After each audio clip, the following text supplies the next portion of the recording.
So, yesterday, sad day for Destiny fans. This video is going to be about um, uh, Destiny 2 is getting its last live service update on June 9th, and then it will be still playable, but it won't be getting any more live service updates. End of an era. Destiny 1 came out in 2014, and I've been playing it for almost that entire time, and it is really, really sad to see this. It's my favorite game, Destiny 2. I put thousands of hours into that game. I love it. It's therapeutic almost. Like when I'm super stressed, I can always go back and play that game and relax. I met some good friends playing that game. I found some incredible content creators that cover the game. Yesterday was a really hard day. There were a lot of content creators that were really, really sad about this. A lot of people who made careers on YouTube who now all of a sudden just have to pivot, have to figure out what to do because this is what they had. This was their thing. Datto's video in particular, which I know Datto won't see this at all, but Datto's video in particular really hit me.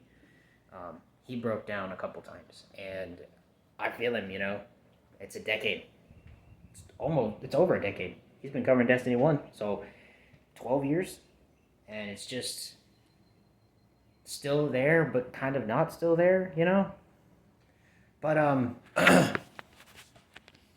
before I get into the meat and potatoes of this video, I just want to say, as disrespectfully as possible, fuck Pete Parsons. To the Bungie devs who work on Destiny 2, you guys are awesome. Again, I know they're never going to see this, but you guys are awesome. You made an incredible game, an incredible universe, incredible lore. You pulled a lot of people in. You gave a lot of people a place to feel like they belonged. And I sincerely hope that you get to do that again with the Destiny 3. And that takes me to this video, why I'm making this video. So amongst all of the doom and gloom yesterday because of that announcement, there were some things that got sort of glossed over by some of the content creators who read the announcement word for word and just didn't really seem to notice. I noticed that Fallout picked up on it, and then Scarrow picked up on it. But I think a Destiny 3 is coming. And the reason for that is because Sony, I don't buy for a minute that Sony pushed Bungie to ice Destiny 2, and then that's it. Sony bought Bungie because of Destiny 2, because of their track record with Destiny 1 and Destiny 2. The fact that they created these games, they didn't launch in the greatest places, and then Bungie was able to take an active game, a living game, and they were able to retool both of them, and then they just took off. Now, Destiny 2 has been mismanaged. Again, fuck Pete Parsons. And Destiny 2 has definitely had its ups and its downs. However, that is what Sony paid for. They paid for the live service experience. And for Bungie, that's Destiny 1 and Destiny 2. Sony's been trying to get into live service for a long time, and they've been really struggling with being able to pull that off. Concord, the Last of Us project they had. Okay? So here's what I think's happening. I think that what happened is Sony is definitely getting a little bit frustrated with Bungie. And I think that Marathon, while it's definitely found a niche home, which was always going to be the case because Marathon is an extraction shooter and those just aren't super popular. It was never going to be a blowout title. Anybody who thought it was going to be was, frankly, a little challenged. Extraction shooters have never been popular, even really good ones, like Hunt Showdown. They've never been super popular. They appeal to an incredibly niche crowd. But I think they're getting frustrated with Bungie. Marathon's part of the reason, but I think a big reason is Destiny 2. Destiny 2, frankly, as unfortunate as it is to say, this needed to happen to Destiny 2 probably after Final Shape.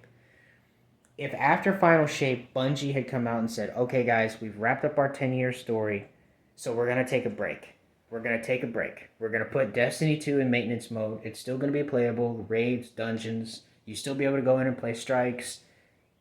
The 3 people who play Gambit, you're going to be good. Gambit's going to still be there, right? But we're going to pivot to working on a Destiny 3. We're going to be pivoting to work on the next installment in the Destiny universe. That needed to happen after Final Shape. And Bungie has been hesitant to say anything about a Destiny 3. And the reason is because they just keep updating Destiny 2. They keep putting new content in Destiny 2. They keep putting new systems in Destiny 2. And frankly, if you've been around as long as I have, you've started to see the fact that it's kind of breaking the game. Right? Remember the craft ending that happened? Was that last year? Okay, that was a serious problem. That seriously broke the game. There's been a couple incidents like that where you've had things that have broken the game fundamentally, and then Bungie has to go back and try to string together that code and fix that problem.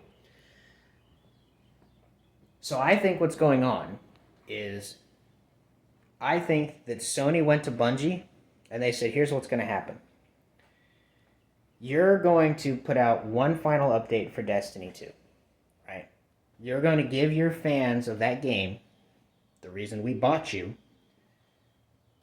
one more update, big update, okay? You're going to give them something that they want. You're going to give them something that they need to have. You're going to tweak some stuff, make some stuff good, throw a couple of bonuses in there. And then, when that's done, you're going to put that game in hibernation mode, and we are going to force you to make a Destiny 3. We're going to push you to make a Destiny 3. You have no choice. It's not negotiable. We own you now. You are going to do this. Because you are not paying off. This investment we've had is not paying off right now. Destiny 1 launched in a rough spot. That's true. Destiny 2 launched in a rough spot. That's true. But both of those games had incredible turnarounds. Incredible turnarounds that more studios should study. I think that's what's going on. And my evidence for this is admittedly very thin, but my evidence for it is, if you look at some of the language they used yesterday in that post, I think without coming out and confirming it completely, they got as close as they could. There was no, it's over. There was no language that made it sound like Destiny was dying here. In fact, there were 2 or 3 occasions in that post where Bungie made it expressly clear Destiny's not done. It's not that it's dead, it's just this iteration of it cannot go any further. They can't keep stretching it any more than they have. They talked about how they needed the universe and world of Destiny to live beyond Destiny 2. Beyond Destiny 2. Okay? Then, at the bottom of the post, they made a mention of that when there's more information on Destiny, they are going to reach out through their weekly newsletter, or whatever it is, the TWID. Okay? Why would you do that if your franchise is dead? Why would you do that if the franchise is over? Okay? If Sony had gone to Bungie and said, pull the plug, it's over, the franchise is just done here, now, why would you do that? Because that's not what happened. I don't think that's what happened. I think what happened is Sony went to Bungie and said, you've been stretching this game well beyond its life cycle, you keep messing with the engine, you keep breaking things with all of these updates, no more. You're going to make a Destiny 3, you don't have a choice, it's the way that it is. We own you now. The investment's not paid off. Make it happen.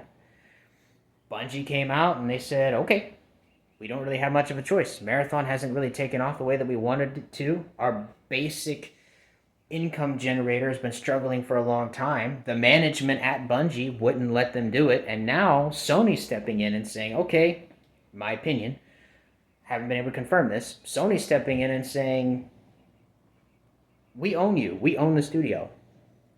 Fuck the management. Pete Parsons is gone. He cashed in his millions and left.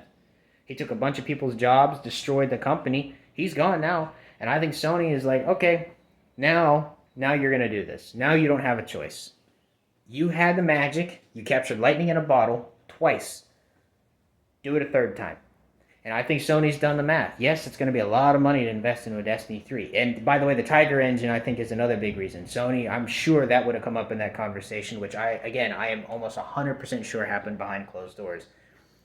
That engine needs to be updated, or that engine needs to be done away with and a brand new one used. Because the Tiger engine is struggling. Struggling, brother. And it has been for a long time.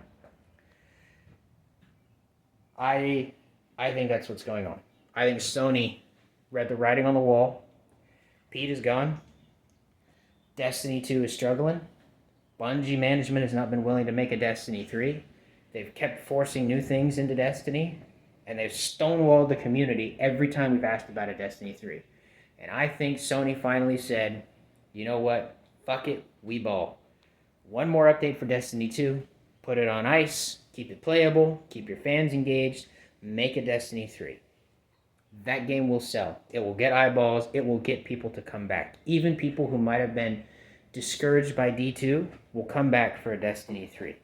Destiny, the formula is incredible, and it works. It just has to have the right management. It just has to have people who care enough about it to do the right thing with it. And I think that Sony knows that. They know it'll make money. So fans, it is upsetting. Keep your heads held high. Because I don't think it's over. I don't think that mathematically it makes any sense for Sony to go to Bungie and say, kill your franchise that's literally been a thing you've been known for the last 12 years. That makes no sense to me at all. At all. Makes much more sense to me that Sony came in and tightened the screws to Bungie and said, make another one. Make another one. Do it right. The bad management's gone. Figure it out.